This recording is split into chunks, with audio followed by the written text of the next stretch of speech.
You're listening to Becoming CEO, where we share our journeys as solo founders to becoming the CEO of seven-figure businesses. And these are our behind-the-scenes conversations as we figure it out, and these are things that most people just aren't sharing.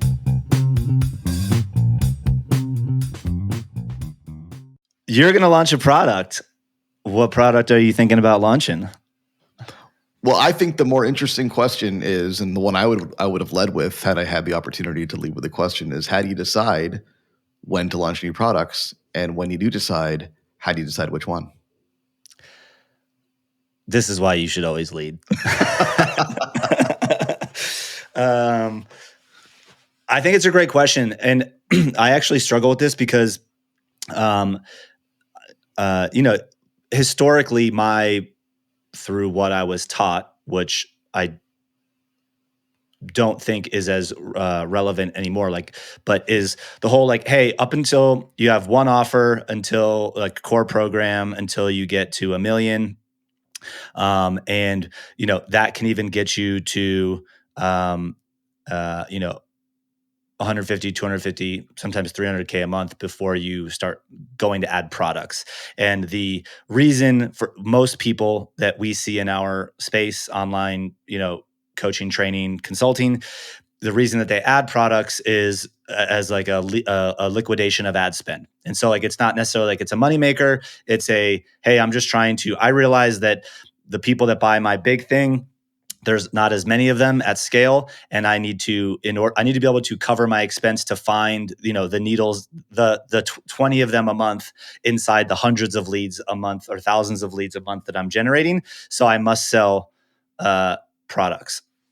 That was kind of the frame, and I know that some people still operate that way, but I also see I forget exactly what episode we talked about it, but more and more, I think there is buyer uncertainty.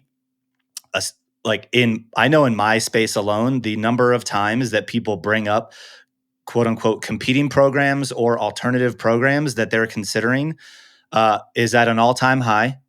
And that extends the sales cycle. And there's a little bit of skepticism, I think more people to now, more than 3 years ago, have actually been quote unquote burned or didn't have success by joining a similar program or working with a similar consultant.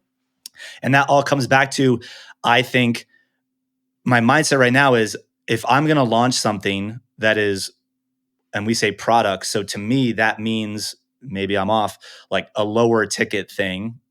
You could argue that that's not, but for me, a product is going to be a lower ticket offer and or membership of some sort that makes it, one, so easy for someone to get started that might not be ready for my main thing, and or two, and maybe a combination of both, to show you that my is good. Oh, I cursed. Can we bleep that out, editor, so we can still be PG? So show you and demonstrate that my stuff is good and worth being a part of.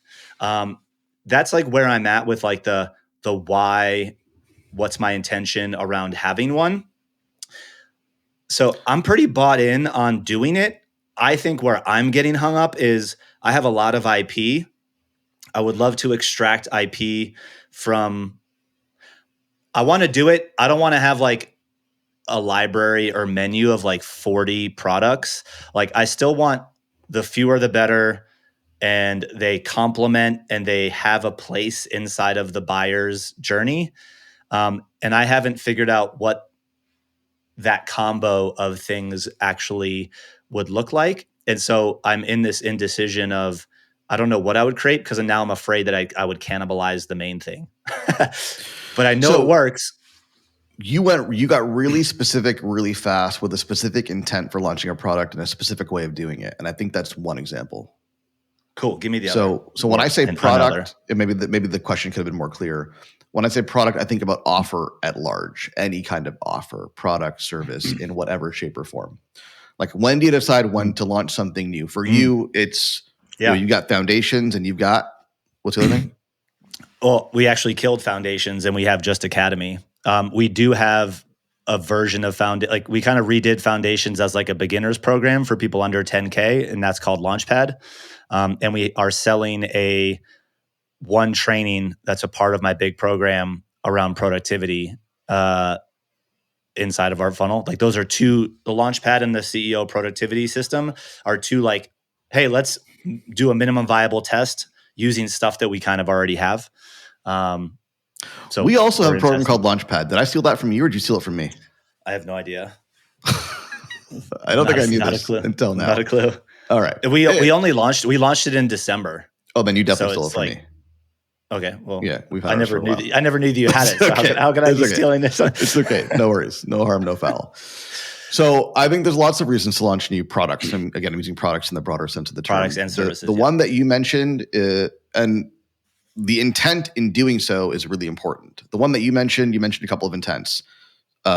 Liquidate ad spend to the extent that people are running advertising, fair, objective, and essentially create a stepping stone into your core offer, right? Give some people something lower price, lower ticket to consume and engage with so that they can ultimately have the belief and the trust required to enroll in your higher ticket thing. Those are a couple of examples of intents. Other intents would be exploring new markets. So I'll give you an example. For us, 90-day pipeline, that's our core offer. It is targeted at B2B consultants and service providers. There's a whole market, and we do get clients in this market, but there's a whole market that we could build a strategy around targeting and optimize a product for that are professional salespeople. Selling a software product, selling a SaaS, whatever, right? Like sales teams, essentially. We could sell our product to sales teams. We don't currently market it that way. That's another product, right? Yeah. So new markets. And then the last one on my mind, at least in terms of intent, and I'm sure there's more than this if we really think about it, is adding a certain type of revenue stream to the business. Yeah. So for example, if you want to add recurring revenue to the business, there's lots of ways to add recurring revenue to the business. In our world, people tend to think about it in terms of back-end revenue. You buy a front-end program, and then you get sold a back-end program that's more recurring. That's one way to create recurring revenue. There are many other ways for a business to bolt on recurring revenue. So I think the intent to create a certain type of revenue stream, whether that's recurring or otherwise, is another intent altogether. Yeah. So would it make sense then to start with the question like, what's the objective? Like, why do this in the first place? Absolutely. So like when you're thinking about this potential, as the example, your version, but for salespeople, like what would the objective be? Expand market? Yes. So I think about it in two ways. What's the intent? Like, what do we want to accomplish from a business perspective?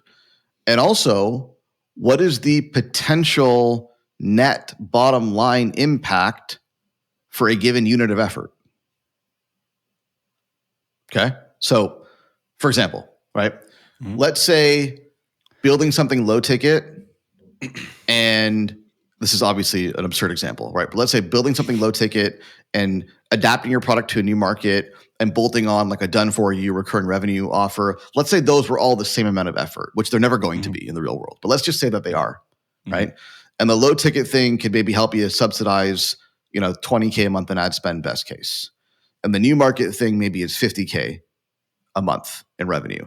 And the done for you thing is $20K a month in revenue. Obviously, you're going to pick the one that generates the most revenue for a given unit of effort.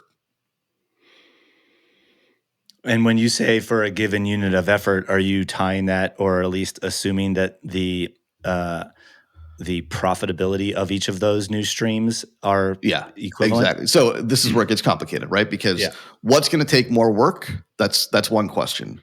What has higher potential revenue? That's another question. What's more profitable? Where are the margins better? That's another question. Where's the risk higher? That's a really important question, right? Because I could, for example, and these are actual things that we're considering, I could bolt on a done for you offer and sell that to my existing client base and alumni for pretty much zero risk. Like it's a very low risk proposition versus go run some cold traffic to a low ticket offer, super high risk. And there's ways to test and validate that, sure, right? But certainly a riskier proposition. Yeah. So where's the risk? And Yeah, I would add to this one last question. Yeah. Which is, which offer is easier to deliver? I like the idea of a 90-day pipeline for sales teams because we already do that. Yeah. We already have that offer versus something completely different that we haven't built before. Yeah. So when's your launch date? Well, then the other question becomes like, when do you do it? Like, even if you know what to do, and I don't have a good answer to this, I'll be honest, because my thinking up until now, and it hasn't changed, although I'm probably getting closer to, I think 2023 is the year, and I'm lying out of my teeth here because we are testing a new offer in Q2. I think we've made that decision, but it's a test, it's a beta. We're not like all in on it, right? But if it goes well, I think it might be something that we focus on in 2023. Up until now, my approach has been focus on the core offer, like as long as there are things to optimize on the core offer, and there always have been. Right? Mm-hmm. Keep doing that until you get to a point where you've optimized the whole darn thing, which I don't know when that happens, right? Or you're approaching some point of market saturation, which is, I think, really kind of the intangible criteria that Michael Masterson presents in Ready, Fire, Aim. Because like you get to a point of market saturation where it just doesn't make sense to grow anymore because it's harder to grow that one offer incrementally than it would be to launch a new offer and get the same ultimate revenue impact. And I just don't think we've gotten there yet. And that's why I haven't done it. Yeah, I was going to say, I'd argue that you're nowhere close to the total addressable market that you currently serve with your current offer. But as a good parameter for sure. Yeah, and I think you kind of said this maybe, but how I heard it was also like, you said easiest to deliver. I think that is a wise selection, like making sure that it's easy to deliver. But I went through this exercise. I've talked about it before. Like I wrote down like how many hours a week do I want to be working? How much money do I want to be making? Like if I'm working, what am I spending my energy on? And like all of the answers to those questions are like my floor, not like the aspirational. Like at a minimum, if my business allows me to work this schedule, pays me at least this, and I get to work on these things, I would do this for the next 25 years. Like, and so I would then ask, and I'm asking myself, like, by adding any one of these things, does it take me away from that? Because I have that right now. And would it require me to work on things that I don't like, work more than I want to, and I'm willing to work? And like, is that worth it? So for me, that's why I think about like how do I use what I have? Because we have a lot of stuff. Versus like tap into this whole new, well, I guess you would be using what you have too. It'd just be a whole new market. I think you can boil it down to ultimately two reasons. I think you can take all of those intents that we talked about earlier, all those objectives, and boil it down to two reasons. Either you want to make your operation more profitable now, or you want to grow revenue. So things like low ticket, like that ultimately makes you more profitable because it subsidizes ad spend and it improves conversion into your core offer. And yeah, revenue may grow incrementally, but low ticket offers are not a strategy to grow revenue. They're a strategy to grow profit. Yeah. Things like, bolting on a done for you offer or some kind of recurring revenue offer, making that available to your existing clients. It's not a huge revenue driver, but that incremental revenue is going to boost your bottom line, right? It's a profit driver. As opposed to entering a whole new market and trying to create a 7-figure revenue stream in that market. That's obviously about growing revenue, doubling or whatever it may be, right? So those are two very different scenarios. Optimize your profit now or grow your revenue for the long term. Yeah. And so basically what I heard out of that was, and I don't know if this is a true statement, but like if you're trying to monetize people that are already in your ecosystem or currently coming to you with a low ticket thing, and or trying to continue to serve those people that are coming to you in a way that extends how long they stay with you, a la the back end that you talked about, or bolt-on service, that's more so than not a profitability play. Yeah. If you're going to a new market, that's likely a revenue play. My question is, if you're going to the new market and it's a revenue play, but you're using stuff that you already have and you're already profitable, isn't it kind of just more of the same? Like, yeah, you got to dial in the message and all that stuff, but like, that's probably going to be the biggest change, is like the front end effort of messaging, creative, dialing in that hook, that whatever. But like, if they can fundamentally use the exact same program, the 90-day pipeline, is it going to be that high of an effort on the delivery front? It's a good question, right? If it's just a matter of tapping into a new market and it's just the marketing and the ads change, but it's fundamentally the same program, same process, like, what happens on the inside doesn't change, then, I would call that an optimization. That's a marketing exercise at that stage. I'm referring to a scenario more so where there will need to be changes to the program and the experience. There would need to be a different version. And my example may be poor because maybe that wouldn't need to happen in this example, right? But let's use a different example. Here's one. We do a terrible job of enrolling recruiters into our offer. We have recruiters. We've done well with them, gotten great results. For some reason, recruiters don't buy. And I think the reason is that recruiters think that they're special snowflakes. We all think that, but recruiters more so. They just think that their industry dynamics are so unique and that unless it's really specifically geared to recruiters, you couldn't possibly help them. So there would be an argument for us to say 90-day pipeline for recruiters. It's a slightly different program. It's got some specific applied material for the recruitment industry. Tactics might be a little bit different. It's a different program. 80% of it may be the same, but there's definitely some changes, right? And that's more so what I'm referring to, where there are actual changes to the offer itself. Yeah. I like that though. And per that statement, apparently we work with a lot of recruiters or talk to a lot of recruiters. I'm just kidding, because a lot of people think they're special snowflakes.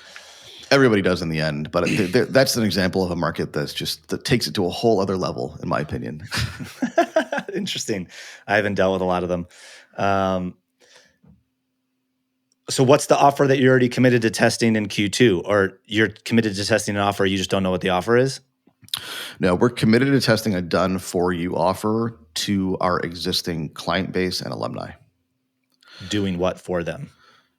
So 90-day pipeline involves a lot of work on LinkedIn from an outreach perspective, running live workshops, installing tools to run Sales Navigator, and ultimately producing content. Right? And we train people on how to do that in the program, but there's a good chunk of clients who could just use the support and getting someone to help them with that. So it would be X $1,000 a month, and our team runs it for you. So they're creating the content, which means you need a writer. They're doing all the so how many people we would be mostly focused on video in terms of content. So it would be show up, we have somebody interview you, we record it, we clip clips from the recording, and we publish it. And then we run the LinkedIn, and we run the outreach, and we organize the workshops, and you show up and present. How much would you charge for that? Don't know. Good question. We're going to beta it with some. We might not beta the full scope either. We might piecemeal the beta, right? And the important thing with the beta is going to be results. We want to get results, show proof of concept, case studies. From there, it could go a number of ways. It could become just a back end offer. It could also become a new front end offer. But front end, I mean like the core offer. We could have a 90-day pipeline done for you edition. That would be obviously more expensive, potentially. So lots of ways they could go, but we're committed to running a beta in Q2 and seeing how that pans out. I like it. And based on what we've been talking about, how do you decide when, all that stuff. How did you come to the decision that you're doing the one that you just mentioned? So I think for us, it was mostly about one, our business objective was to create more recurring revenue. And there's an upper limit to how much recurring revenue you can generate from your existing backend program, because backend programs rely on front-end enrollment, right? And so Yep. we feel, reasonably good about where our backend revenue that's recurring is at right now based on front-end enrollment. And to otherwise make a meaningful dent into that, we're going to need recurring revenue from another source. So that's why. The other reason why is because we do plan on scaling a little bit, like 30 to 35% this year, but we don't want to scale without the security of more recurring revenue. So right now, think of it this way: recurring revenue to total revenue is in KPI. But if we scale front-end revenue, it's going to be out of KPI. And we don't want that to happen. We want to raise recurring revenue so it stays in KPI as we grow total revenue. That's the thinking. So could we do low ticket? Yeah, we could do low ticket. Absolutely. Does it meet those objectives? Not at all. They're not mutually exclusive, and there may be a time and a place for low ticket, and certainly there's people that are pushing that agenda, right? Here's what I'm thinking. This is what I was considering doing. So, like I said, I care about recurring is for sure. I mean, our main program has now a key recurring component to it. What I've noticed though is that just like I think where a bolt-on done for you makes sense, I think there's a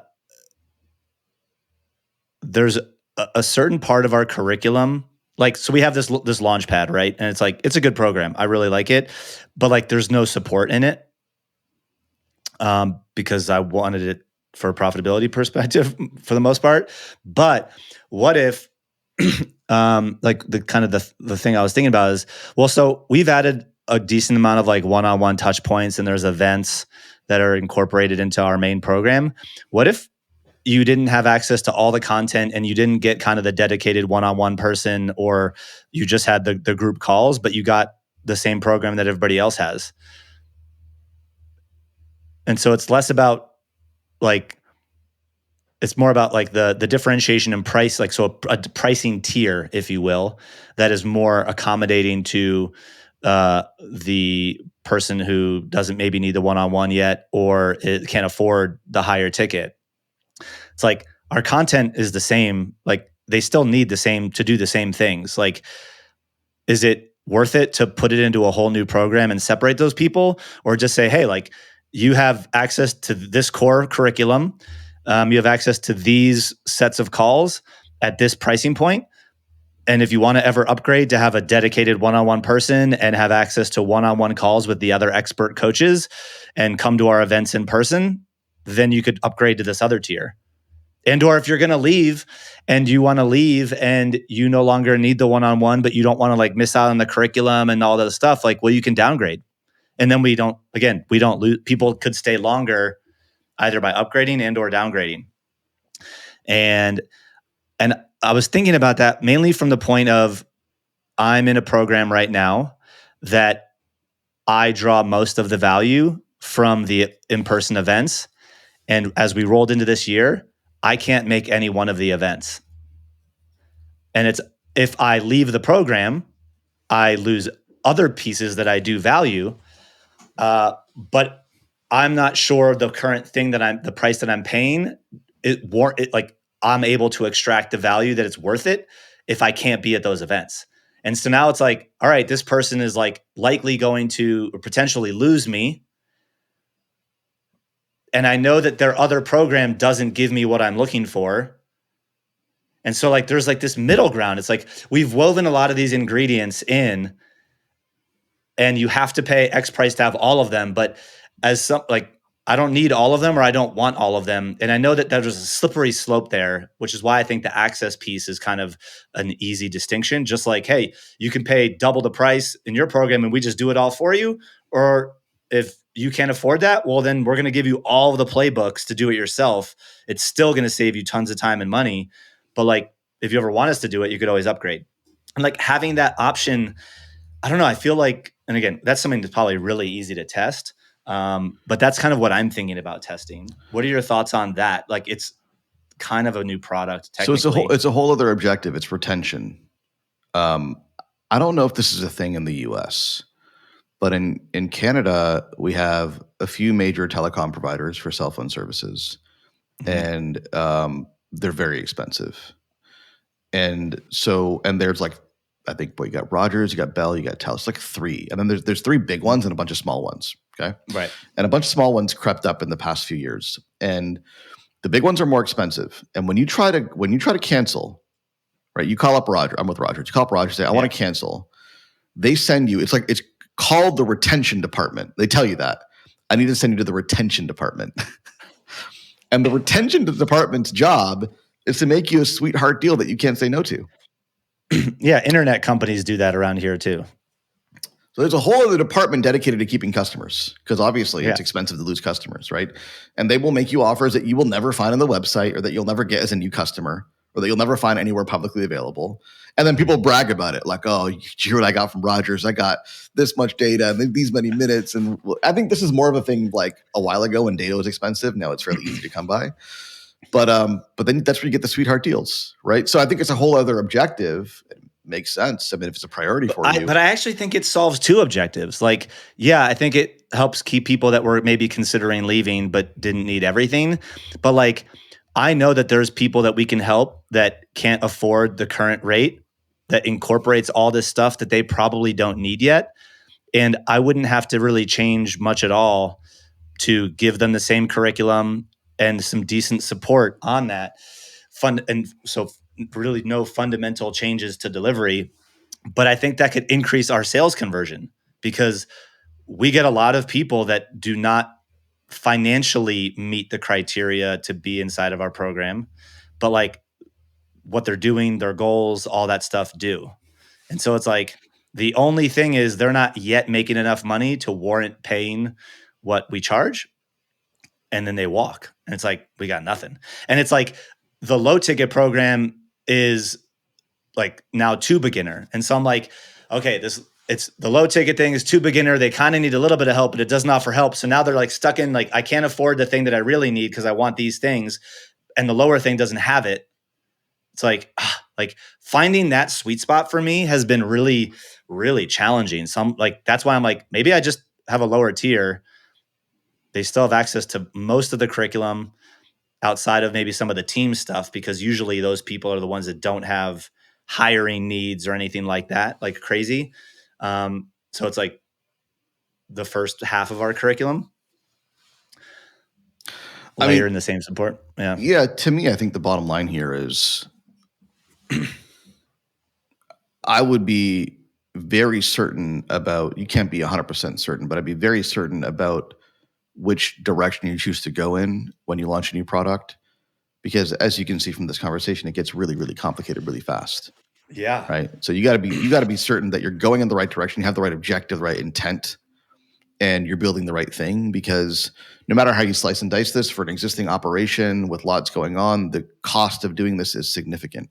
It's time, ultimately. Even the easier options, they're all time. They all cause change. They're all disruptive. So why are you doing it?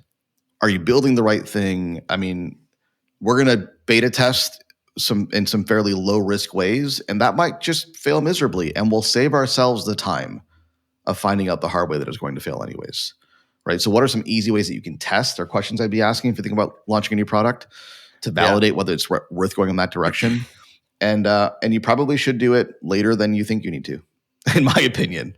Right? Like I think probably lots of people in our position launch too many things too quickly and end up with a dog's breakfast of offers that don't really fit together or work together.